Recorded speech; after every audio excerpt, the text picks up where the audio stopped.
Hi everyone, Danny Bader here, and welcome to another episode of Back to Life, our podcast where I interview people from all walks of life to hear their stories and the insight and wisdom they've gained on this wonderful journey called life.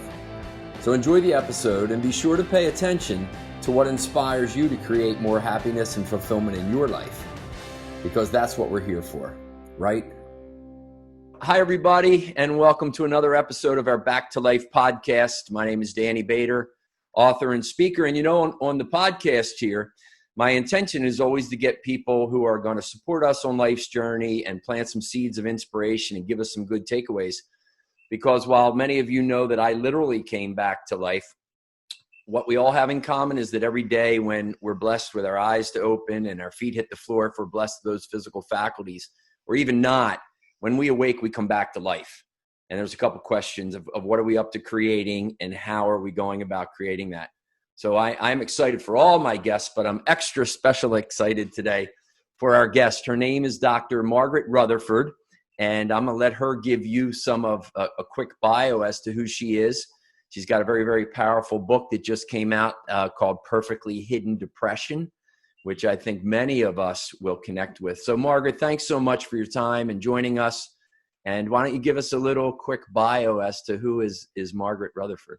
Sure, I'd love to. I had a very interesting pathway to becoming a psychologist. I am a clinical psychologist, but I was a jingle singer. I was a professional singer in Dallas back in my 20s, and I sang mediocre jazz at night. I have to admit, it was just okay. Jingles and jazz, huh? Jingles and jazz, yeah. I love it. But I wasn't very happy in that field. It wasn't bringing out my best personal self. Mm-hmm. So I looked into this thing called music therapy, and I started studying music therapy. But then I did an internship at a psych hospital, and I realized, oh no, this is what I want to do. So I was not a psychology major. So I had to go back to school and get some psychology courses. And then lo and behold, I ended up in a really great program at University of Texas Southwestern Medical School. And now I've been a psychologist since I was 38. So I kind of turned my whole life around in that decade. Yeah. And so I'm a huge believer in that if you set your sights on something and your passion is in it and your heart's in it. And, there were some struggles along the way, obviously, but I love what I do. I've been passionate about what I do for years. Yeah. And I know you're helping so many people. And I look forward to this conversation almost from a selfish standpoint for me, because I've certainly battled with depression over the years, and life sometimes will just kind of push you down a little bit. Was there anything that took you from, some people will look and go, well, gosh, music, and then music therapy, and then, clinical psychologist for 20 plus years serving people. What was there anything particular that made that transition for you? Any life event or anything? Well, as I mentioned a little earlier, I was not leading a very good lifestyle, a very healthy lifestyle as a musician. I grew up in a family where there was a stable income, and I wasn't used to having sort of feast or famine kind of thing. And a lot of it was not personally where I was going to go. There were some, not a lot, some drugs involved and that kind of thing. So I just wanted to steer clear of that. It was not bringing out the best of me. And that it wasn't exactly a life event, but it was a life circumstance. Yeah. But I thought, this is not, I'm emotionally not fueling my things in me that I really want to give and want to offer to people. So I take that back. I started volunteering at the battered women's shelter in Dallas. And it was sort of funny. They needed someone on the crisis line from 2 to 6 in the morning. Well, I was closing down hotels at 1 o'clock in the morning, and I was up. Oh yeah. So I thought, I'm a great one. I'll just drive over to the shelter, And sure. And so I was there with them 3 years. I just could not, the phenomenon of domestic violence in and of itself is tough. Yeah. But what I heard on those phone lines was really just heart-wrenching. And working with the women in the shelter, I ended being a volunteer coordinator there. But I guess if there's a life event, it is that. Yeah. That it was as if the powers that be were saying, I go from here to here? Yes, yes. Pay And attention. I loved what it was doing. I loved the environment. I loved what was coming out in me, appreciated that, and wanted that to flourish. Right, right. That's cool. Well, I think that's important for people to know. Sometimes they think, and we'll talk about depression. I'll ask you here what your definition is and talk maybe about those different levels of it. But for some people, as you've talked about before, it's kind of like that slow burn. There's no big traumatic life event, no LCU, life change unit of divorce, loss of a loved one, loss of a job. But it's just that journey through life where you just start to lose a little bit of energy and a little bit of interest in things. So Yeah. how do you define depression? What's your take on that?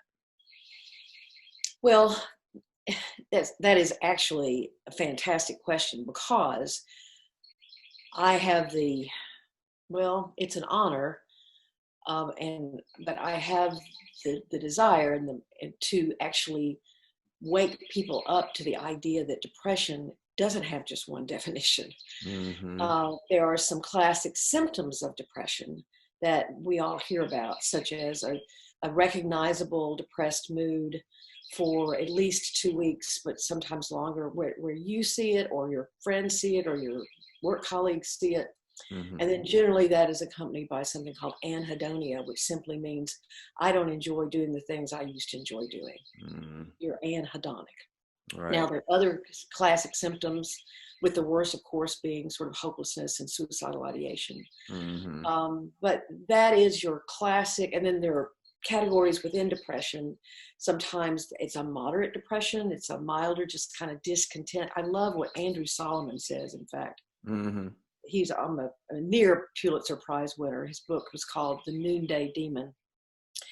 And he was nominated. And he says the opposite of depression isn't happiness, it's vitality. Mm. And so these people, you were talking about that life force kind of thing, these people lose that sense of engagement with their world. And even with parts of themselves that I don't remember being happy, I don't remember being content, I don't remember being fulfilled. Right.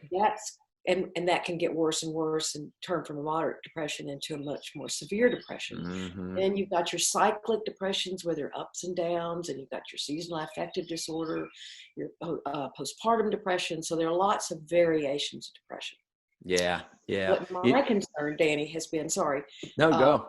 is that there is a presentation of depression that I was seeing as a clinician Mm-hmm. that isn't in the diagnostic manual. It's just not there. Yeah. And clinicians know it, and mental health professionals know it. But if you just follow the rule book Mm-hmm. and call, well, it's not depression if it doesn't fit in this box, then Right. we're making a huge mistake. Right. Right. It's interesting you use that word vitality, because that's one that I like to use a lot too. Vital, because the definition is necessary and pertaining to life, right? That's, we talk about our vital signs, you need them. And I think it's so key, right? So that's great that the opposite of it is not necessarily happiness or even fulfillment, two things that I certainly write about and enjoy talking about. But that vitality, that I always say there's a hell of a difference between just living and being alive. Oh, yeah. Because I've been through that. So great segue then into the book. It seems like you, through your work, kind of uncovered this lurking, perfectly hidden depression there. So what was the premise for the book? Was that it? Why the title? I love the title. Talk a little bit about how that book came to be. Sure. I frankly, Danny, I never wanted to write a book.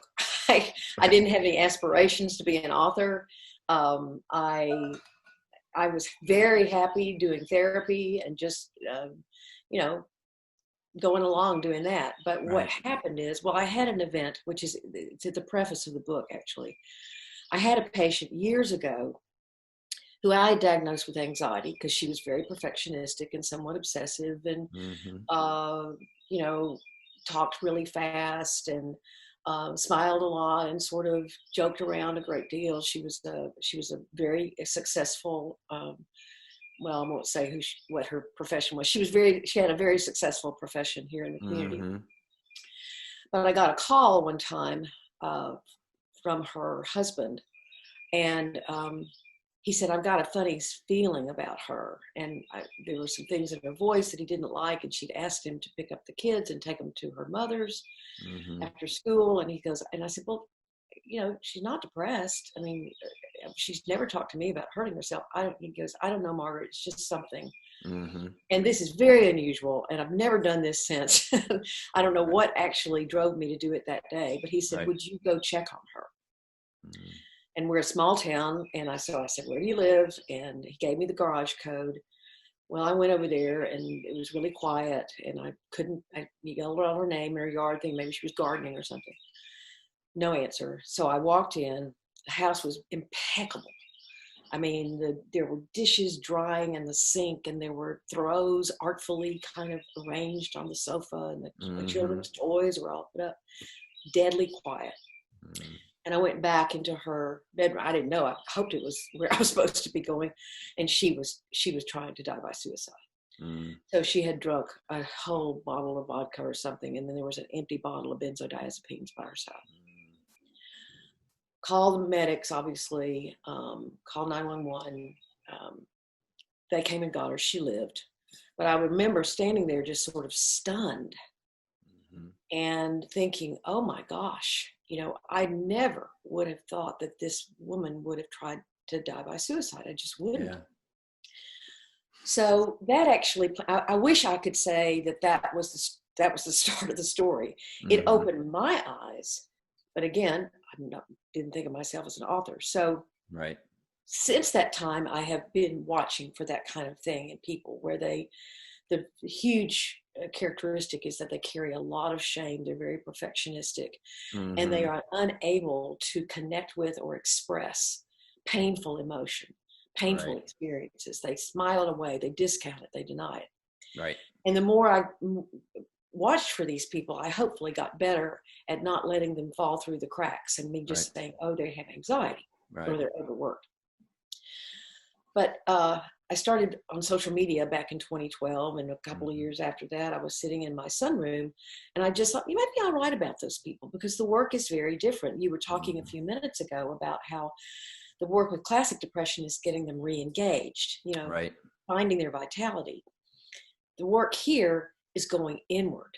You know, the work here is you want that successful looking, perfect looking, discounting, denying, counting your blessings kind of person who always focuses on other people and never on themselves to go inward and connect with those things. Right. So I called it perfectly hidden depression. Yeah. And I just said, okay, well that'll work. Yeah. And the post went viral. The post was called the perfectly hidden depressed person. Are you one? And then I was writing for the Huffington Post at the time, and Danny, I had forgotten that I had left my email at the bottom of the post. Right. It was published, and I literally received hundreds of emails. Your inbox blew up, so to speak, huh? Blew up. Oh, you're in my head. I've never heard of this. What are you talking about? Right.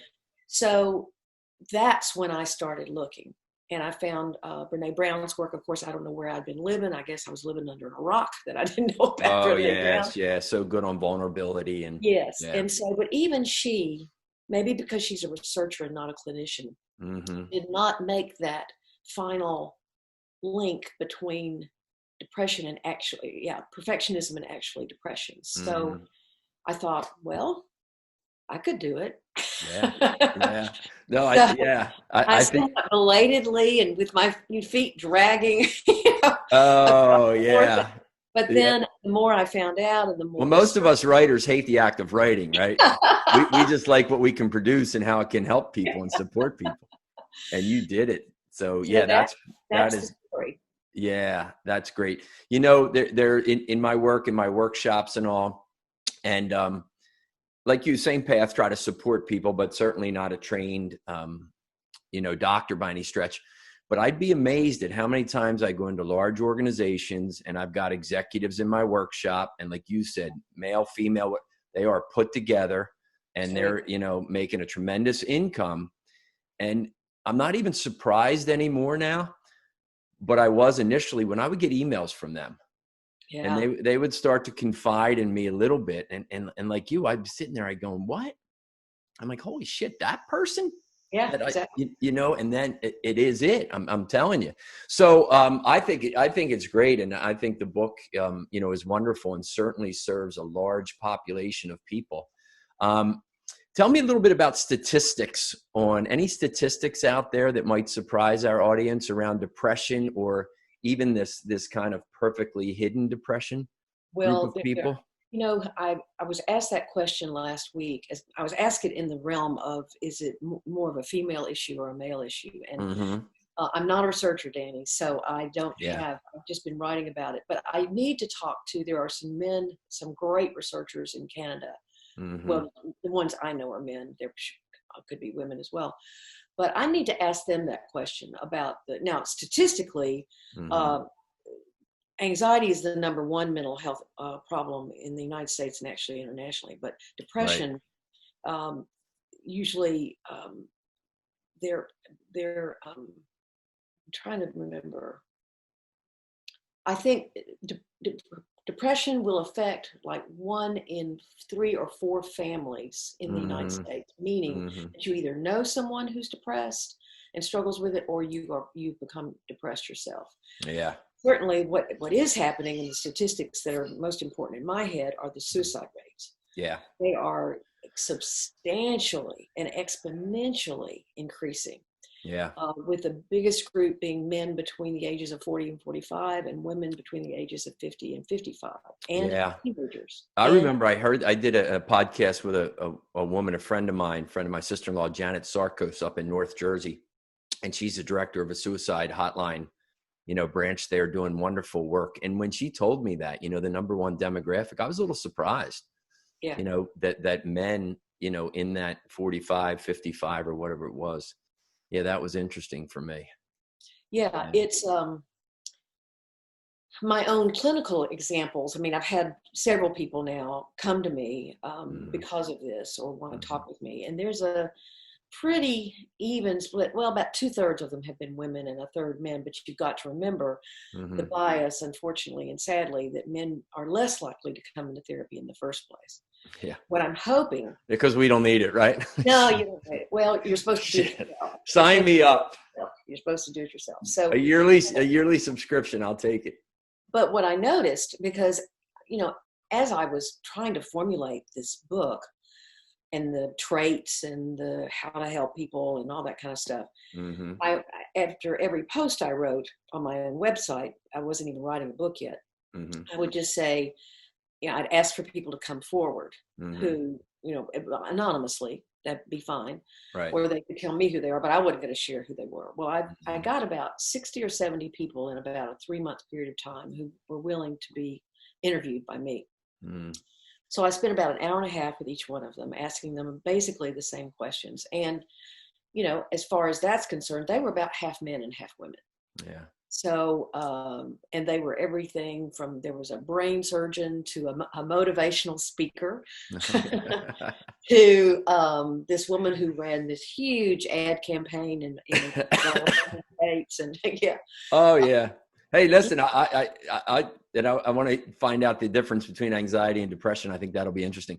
But when you laugh, motivational speaker, inspirational speaker, the labels we get, I'm telling you, I have, in life, I certainly have my challenges and struggles and have gone to alcohol too many times to try to work through that.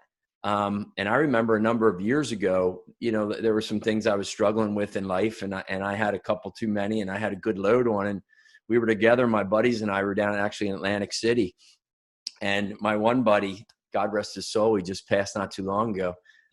He says to me the next day, he said he was talking to one guy, and the guy looked at me because I was a bit out of it, and he said, "What the hell's that guy do?" And my buddy laughed. He said he's a motivational speaker, and the guy was just laughing. And when he told me, it was that moment of kind of holding up the mirror, right? We're going, all right, come on, Danny, hold on, slow down, regroup. Well, I think that's what, I think that's what you're talking about. And sorry to keep going, but I think it's so important for people is the ability for us to hold up that mirror and really look at ourselves, and to honor and to feel and to be okay with our feeling like crap, Sure. So what anxiety and depression, a lot of times people, I think, see them as the same thing. Margaret, how would you see them differently? What would you offer to people? Yeah, they're not the same. Right.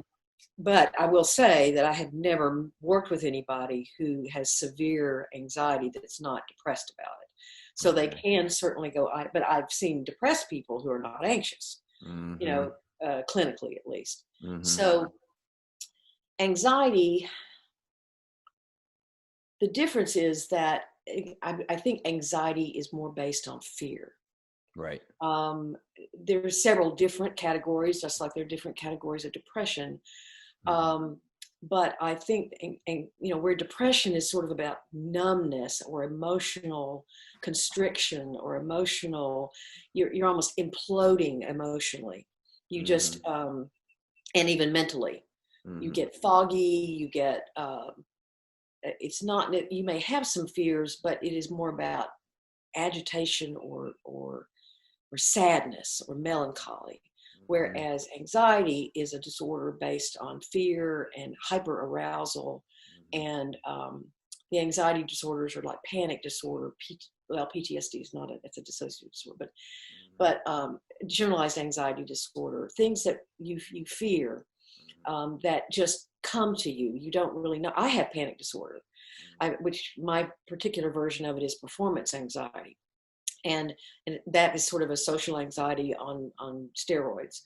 And so you're in front of people and all of a sudden you just get hit with this wave, or you're about to go to a party and you're trying to open the door and you can't do it. Yeah. So is anxiety more the fear of an event, of an imminent event in the future? Well, it is.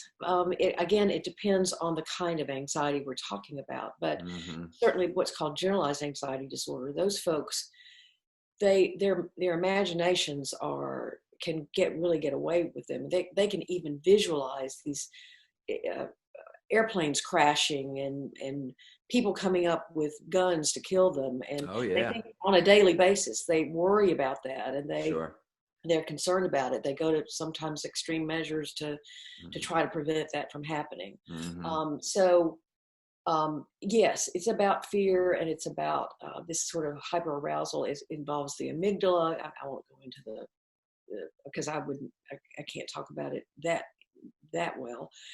But it also involves different structures in the brain.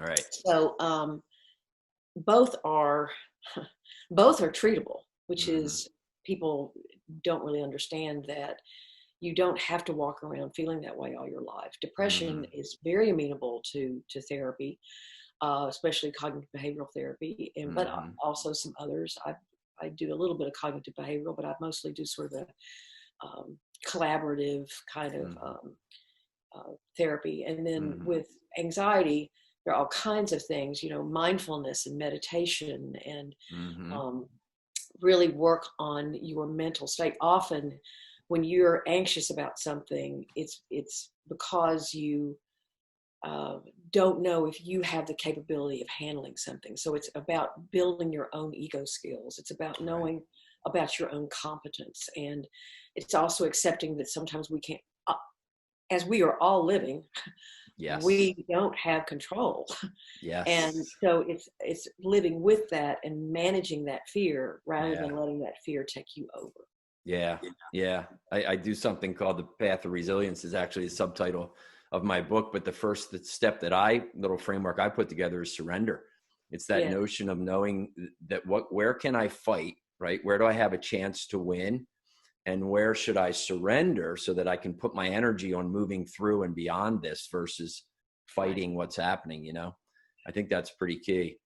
The interesting thing about perfectly hidden depression, I think, is that we as a culture, and even the person, may view perfectionism as actually a strong character trait. It is part of my competence. Oh, sure. That I can do things extremely well. Sure. That I can do a lot of things extremely well. The problem is that your sense of worth in perfectly hidden depression has become about those accomplishments. And in fact, I'm a little worried about people who have this who may identify with this syndrome is what I call it. It's not a diagnosis. It's a syndrome, like codependence is a syndrome. At home now, because they're probably feeling incredibly pressured to do everything. Their plates are so full now that their teacher, they're still working, their moms or dads, they are, still running the volunteer stuff that's going on in the community, and pressure that they're feeling now. And I'm very concerned about how dark that world can get. And then you never tell anyone. It's extremely lonely. Those people, those interviewers or interviewees I told you about, I always ask them the question, why would you risk revealing yourself to me, even just to me?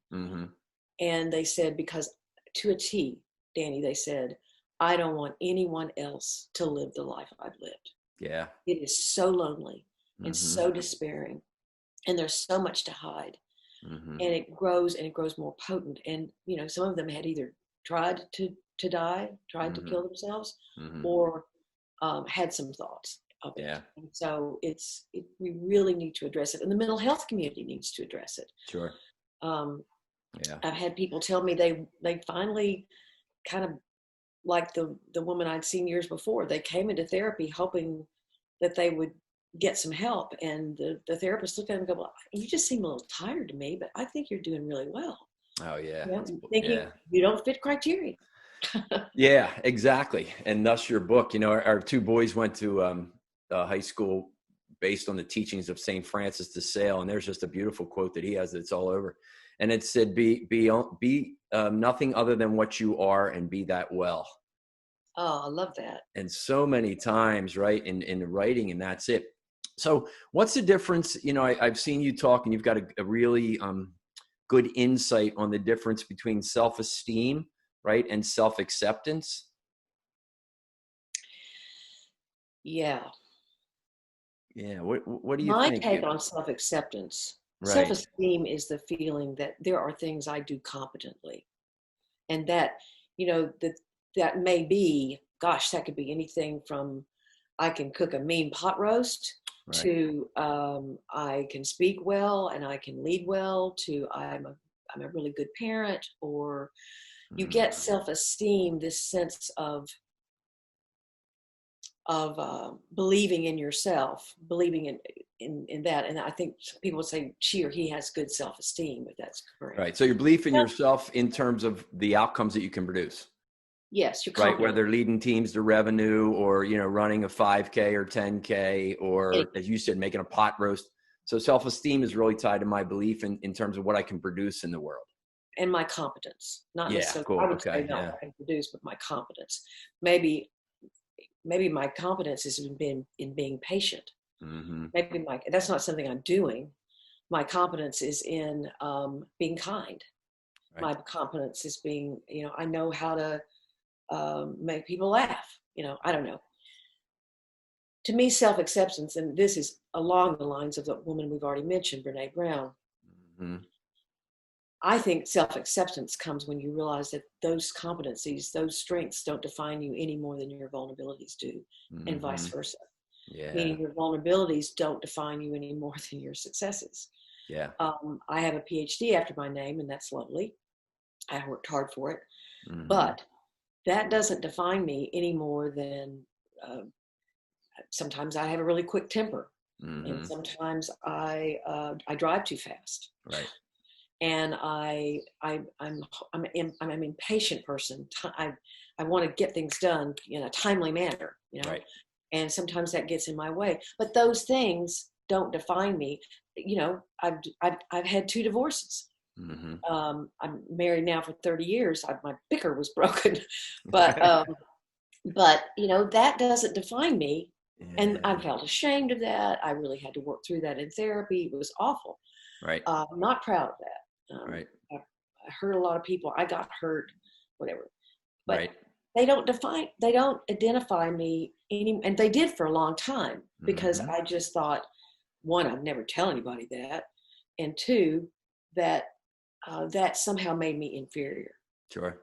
So I don't believe that anymore. Just like I don't think whatever I've done well in my life makes me a superior person. It's just self-acceptance is just kind of sinking into both aspects or the whole spectrum of you and being very comfortable with that. Yeah.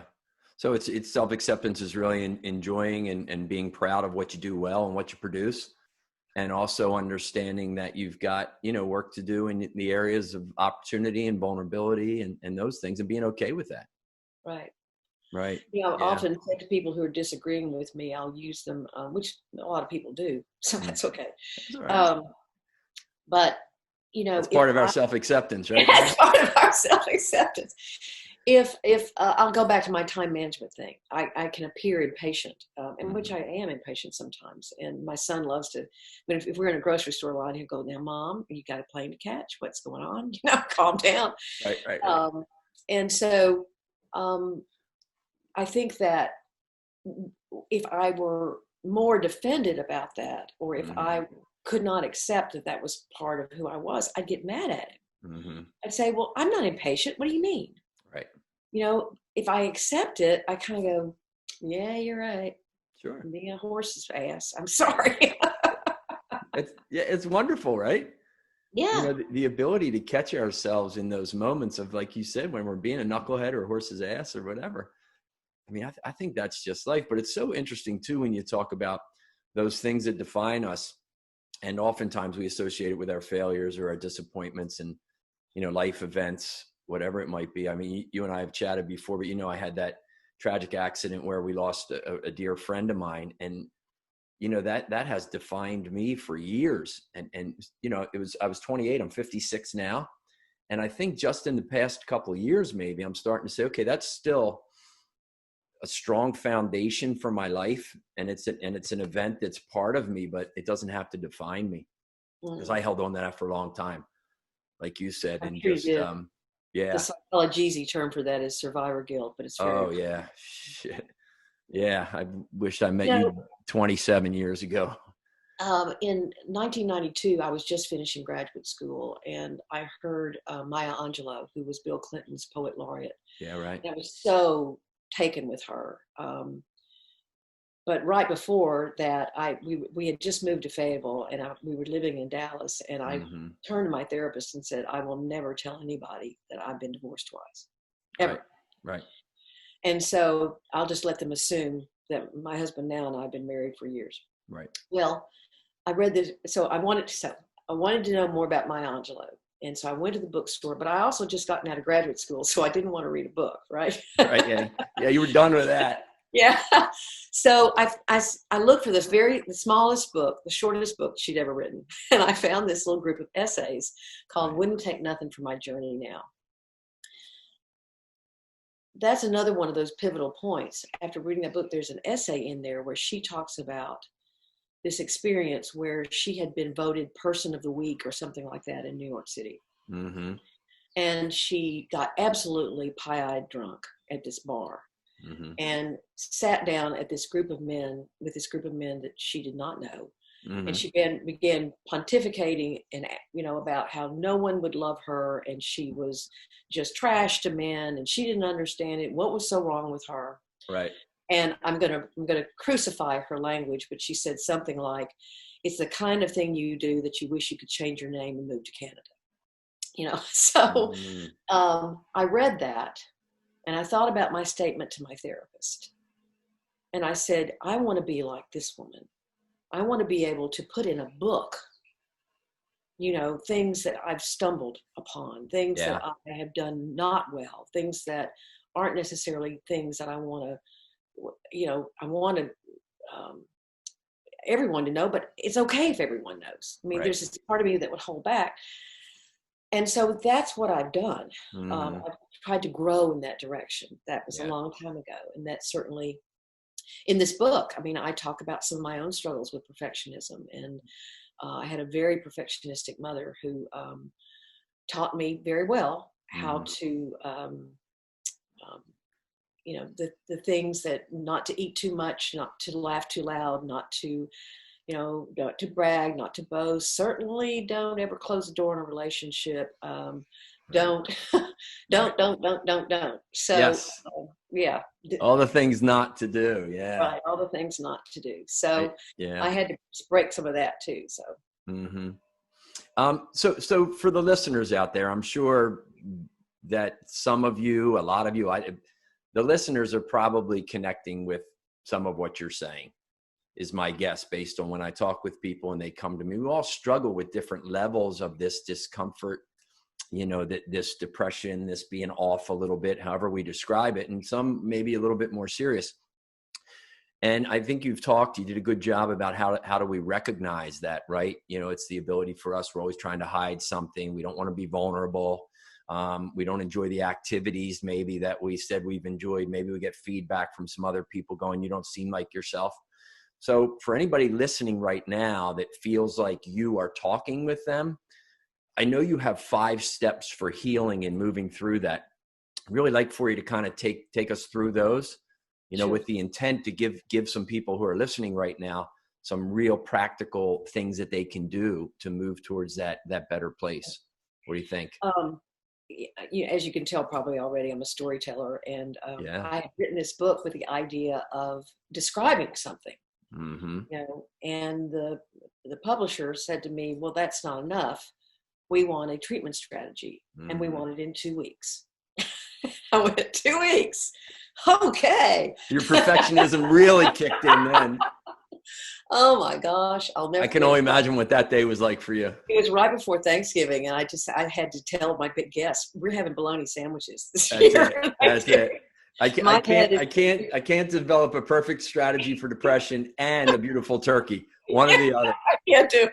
Yeah. So anyway, but I just sat and I thought, what do I do with all my patients? What are the stages of treatment? If I had to break them down into stages, it's not, the stages aren't different. Mm-hmm. It's what you do within the stages that are different, Mm-hmm. So the first stage is consciousness, which is simply, with perfectionism and shame, it's calling it for what it is. Mm-hmm. It's not saying, oh, that's not shame. That's just me making sure I'm doing the right thing. That's the same thing as a good conscience. Mm-hmm. Shame is not the same thing as a good conscience. So you have to call it a problem. And within perfectionism and within depression, the problem there is, again, sometimes you haven't even gone slowly enough, or you're so tied into your accomplishments as being what makes you valuable and meeting the expectations of others, that is really hard to do. To ask them to think about changing that mm-hmm. is so difficult. And that's what leads to the second stage, which is commitment.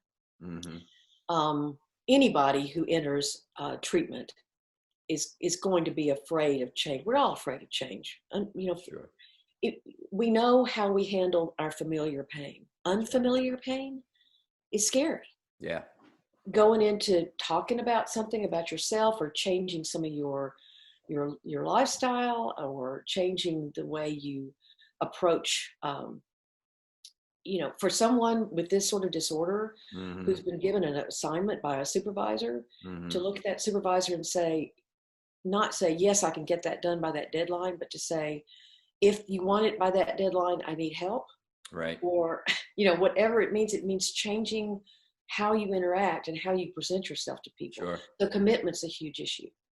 Yeah, we like familiar, that's for sure, right? Even when it's not good for us. Then there's confrontation, which is basically cognitive behavioral therapy. It's basically looking at the oughts, shoulds, musts, have tos, never can, always have to, whatever those very rigid kinds of rules we have that we live our life by. Mm-hmm. And that can be anything from, I can never be angry, I can never cry, I should always put other people first, I am selfish if I don't, whatever you're telling yourself. Yeah, all that kind of mental chatter, right? Right, more mundane things. Mm-hmm. One of my favorite stories in the book is about someone who curled her eyelashes because her mother told her she looked more attractive that way. Mm-hmm. And she finally stopped. And she said, I was sure that people were going to come up to me the next day and say, like, are you sleepy? You look a little strange. And she said, nobody said anything to her. That was one of the musts that she had to. Nobody else gave a damn about her eyelashes, right? No, nobody. Absolutely. Oh, the things we do. The Yes. things we do. So you've got all these little things. The Mm-hmm. fourth stage is probably for a lot of people the more difficult because it involves compassion with yourself. And Mm-hmm. these folks have a hard time being compassionate with themselves. They'll give that grace to other people, Mm-hmm. but they have, in fact, they do that very well, but they have Mm-hmm. a lot of trouble giving themselves that compassion. Yeah. And it's called connection. Yeah. Of course, it's kind of, it had to do something marketable, right? Of the 5 C's. Stay with the Make C's. it No, I marketable. like it. But I that's a hated that good part. framework, right? We can remember that. But, I like well, it. hopefully. But anyways, connection. And the way you do that is to go back and do what's called a trauma timeline. Oh, yeah. And so you go back and look at your childhood, your teenage years, your 20 years old as I am, your menopause, whatever, whatever caused difficulty. Well, I haven't hit that yet, but I'm moving. I'm moving in that direction. You and me. Maybe the male version. Yeah. I have that to look forward to, right? Oh no, that's powerful, right? That lifeline, that trauma line, that reflection. Yeah. And so you look at both the beneficial things that happened, the positive things that happened. Maybe you had a grandmother that adored you and really protected you. Maybe there were, maybe you won the spelling bee. I don't know. Could be anything. Mm-hmm. But there were also traumatic things that happened. And even the word trauma for somebody with perfectly hidden depression, think, I don't have any trauma in my life. And then we'll have to go through, yes, you do. And trauma literature has big T's and little T's. So yes. That's kind of interesting. So you go back and then you do this timeline, and what you're able to see much more distinctly is the patterns. If this hadn't happened, I probably wouldn't have done this. Yeah. It's hypothetical, but you go back with compassion and self-forgiveness, and then you kind of work your way through that. Yes. Huge connections there with emotions. Huge. And this is the part where people with perfectly hidden depression, they can say how they feel. Mm-hmm. They can say, oh, that I'm really sad about Joe's death. Mm-hmm. If you say, well, can you connect with it right here in the room with me, how you feel? Mm-hmm. They'll say something like, I'm not a crier. Right. Or they'll laugh and say, if I started crying, I'd never stop. Right. So so you have to, as a therapist or yourself or a friend or someone who loves this person has to say, this is safe. There's safety here. There is a safe way to do this. And so that's the connection part. Mm-hmm. The fifth part is called change. Mm-hmm. And, I've been a therapist now for 28 years. Wow. And I believe strongly that insight is very important to go back and, as I said, connect the dots and understand the why of something, the how, the when, the where. But where you get hope is from behavior change. Right. You do not get hope from insight. Right. Because you have to risk. You have to risk changing those behaviors. Mm-hmm. You have to risk giving up shame. I remember in my own therapy in my 20s, I looked at my therapist and said, if I'm not this hard on myself, I will turn into a slug. Mm-hmm. And she said, so you don't believe that you just have this innate drive to do good in the world, or at the time it was to sing and please people and give them an experience of escape. You just don't. No, I don't. I just have to push. Right. And let that, if you don't, you're a bad person. You're not reaching your potential. You're going to look stupid. Whatever. So, in the chapter that discusses that, I talk about like one chapter for change. It's just ridiculous. Yeah, right. I could write 3 books on that. So, sure. Not that I plan to. But you got a good book out now, so I think people want to check that out. I just took the 10 traits and said these are little things you can change. One of them is very simple: to do a random alarm on your phone. Right. And every time it bleeps or bing, whatever, just say, what do I want right now? Do I want to sit up and stretch? Do I want something to drink? Do I want to quit doing this and do something else. Mm-hmm. Because these people they don't check in what they want. Again, as I said a few minutes ago, they think it's selfish. Right. So it's a development of self-awareness. Yeah. Almost kind of takes you back to that first stage of consciousness, right? Just right. The alarm brings me back to the moment so I can kind of exactly. observe my intentions, right? And then think, okay, what is the behavior that I want now? Yeah, it's so interesting to me good. that the very first exercise, and there are 60 exercises in the book, by the way.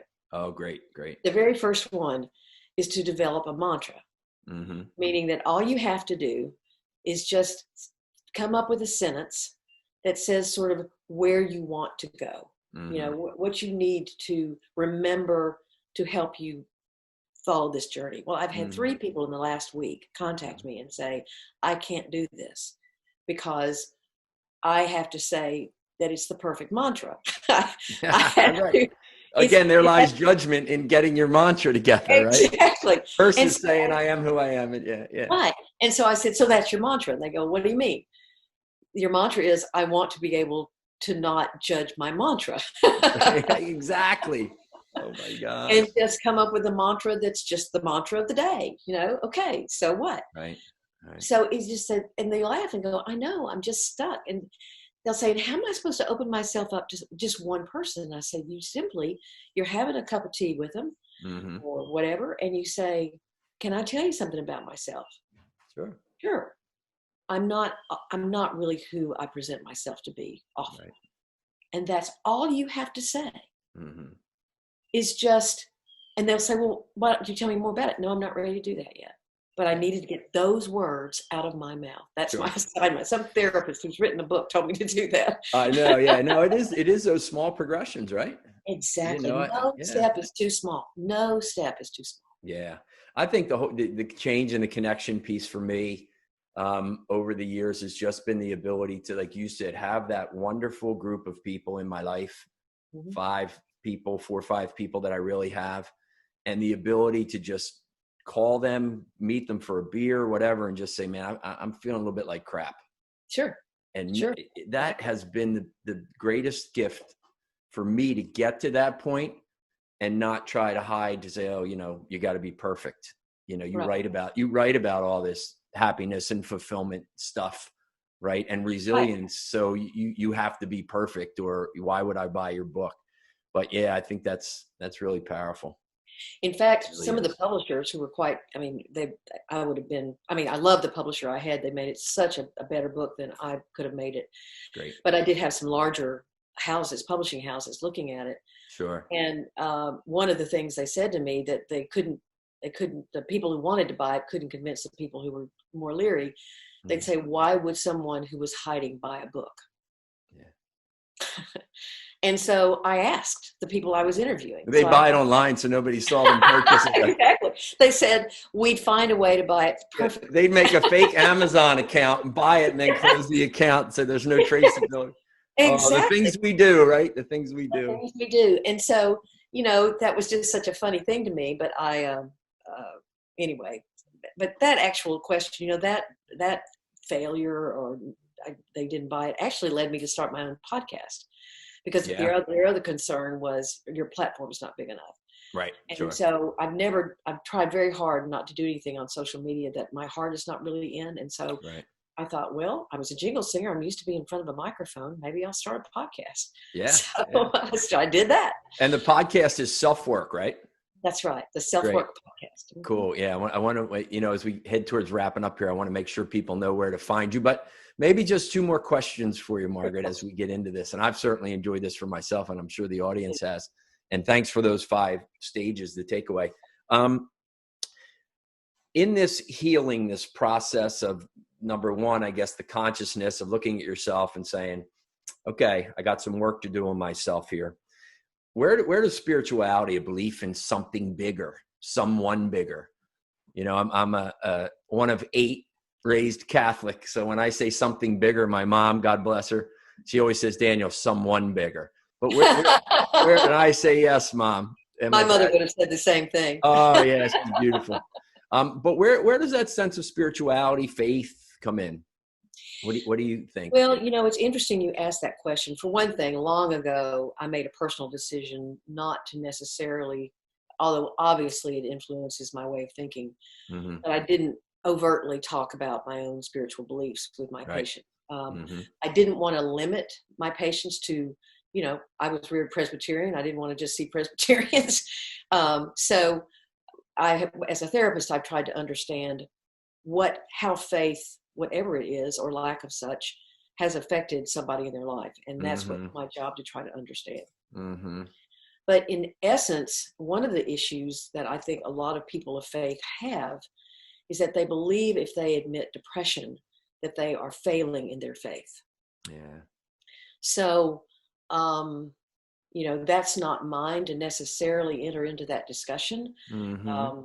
But my own personal feeling is that there are a lot of ways that, there are a lot of avenues where you find this well of faith and spirituality. Yeah. And I think self-acceptance is certainly one of those. Cool. I mean, love others as you love yourself is what Jesus said. Yep. I'm not familiar. I've read some stuff about Buddhism, which I also think applies here. Sure.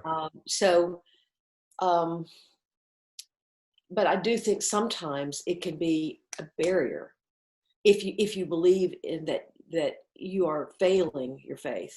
Yeah. Failing that you shouldn't ever admit, that in fact one of the traits is counting your blessings but doing it very rigidly.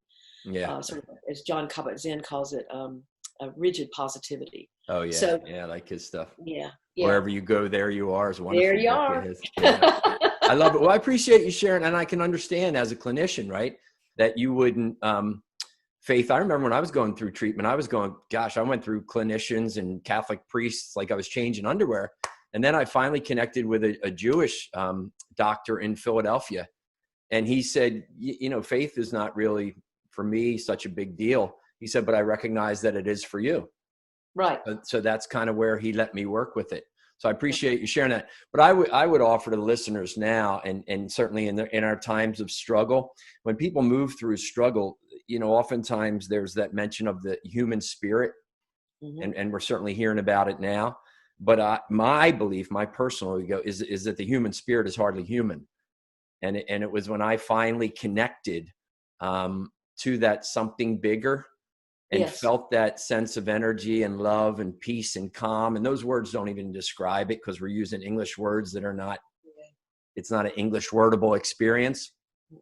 I think that's a key in all of the treatment, for me. Well, there's certainly the verbiage I would use for that would be this, that therapy is evidence-based. There are a lot of people doing a lot of research on what works in therapy and what does not, and what's better for what and worse for what. But therapy is also an art. And I think part of that art is very spiritual. Part of that art is being able to bond with someone in a therapeutic relationship, in an appropriate therapeutic relationship, and to I used the word a few minutes ago, to give them a sense of safety and protection that perhaps, I've heard such horrible abuse stories in my lifetime. Oh, sure. That, their sense of there's not a being, an entity, a thing, a human, nothing protected me. Right. And so if a therapeutic relationship can hold them and contain them like that, I think it can be a very spiritual experience. Yeah. And for the therapist, cool. Actually. Yeah. So well said. Thanks for that. So last question before we find out where people can get the book and find out more about you and get to watch that blog. I'm excited now. I'm on your mail list, so I'll keep an eye on that podcast rather. If you were to sit and have a cup of tea with one person and you're never going to see them again, right? Just because life goes our separate way. And they could be a young college student. They could be 56-year-old, whatever. And you sit with them, and the whole intention of the lunch or the tea is for you to give them 2 or 3 insights that you absolutely believe they should kind of put in their bag on this journey of life and they should have close. What would they be? This is assuming they know how to listen, right? Yes. Yes. It is assuming they've come to you and they say, you, Margaret, I appreciate your journey and your wisdom and your vulnerability. And what are 2 or 3 things that I should really hold close to my heart, my mind, my soul as I move through on this journey? Well, I've already said a couple of them where Mm-hmm. I don't think you get hope from insight, that you have to risk challenging your fear and Okay. managing your fear. Right. Um,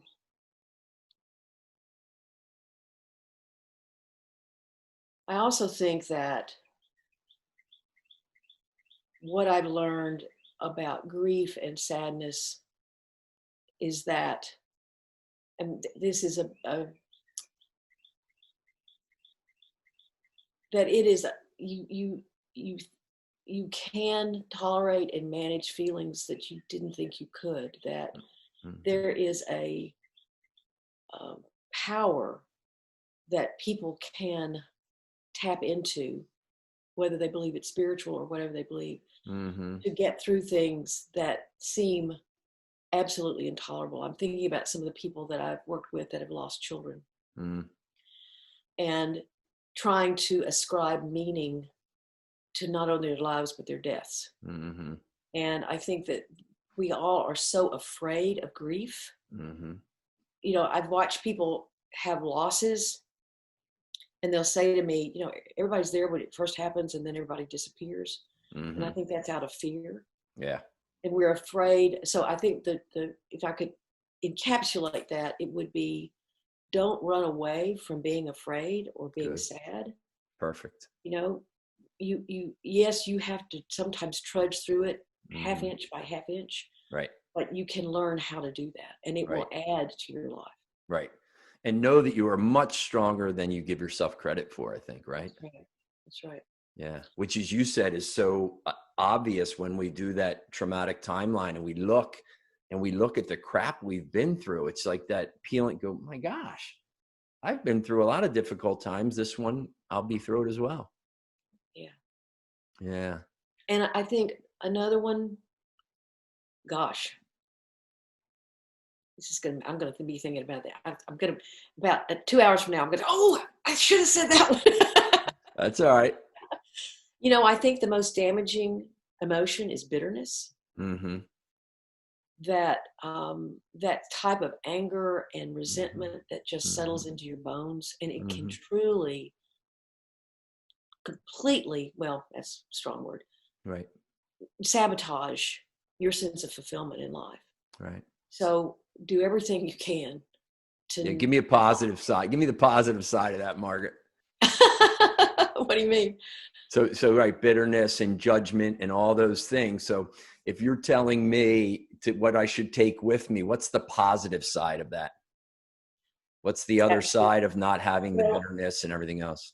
I think it is working through that, taking responsibility for what is yours Yeah. and saying, I'm not going to think of it's a victim mentality. I'm not going to have a victim mentality. Right. Right.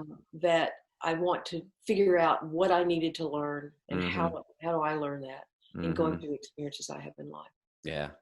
And pack a big dose of forgiveness, right? Both for others Correct. and for self. And for grace.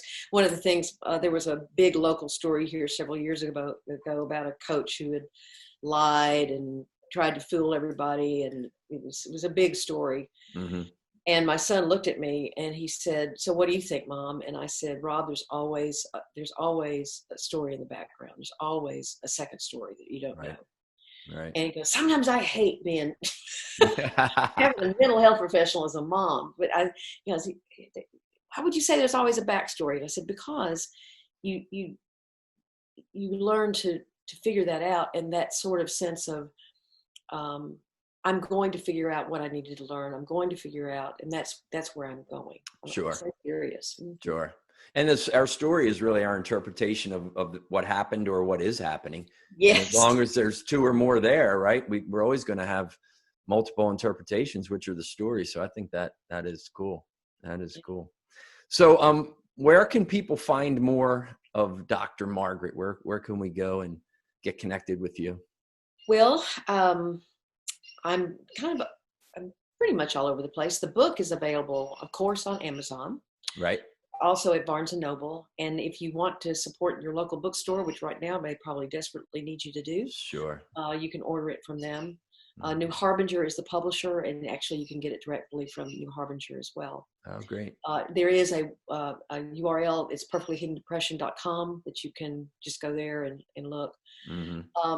My website is drmargaretrutherford.com, very creative name. Yeah. My podcast is the Self-Work Podcast, and that's on iHeartRadio, Stitcher, Spotify, Apple Podcasts, everything, everywhere that I know about, at least. And then I actually, I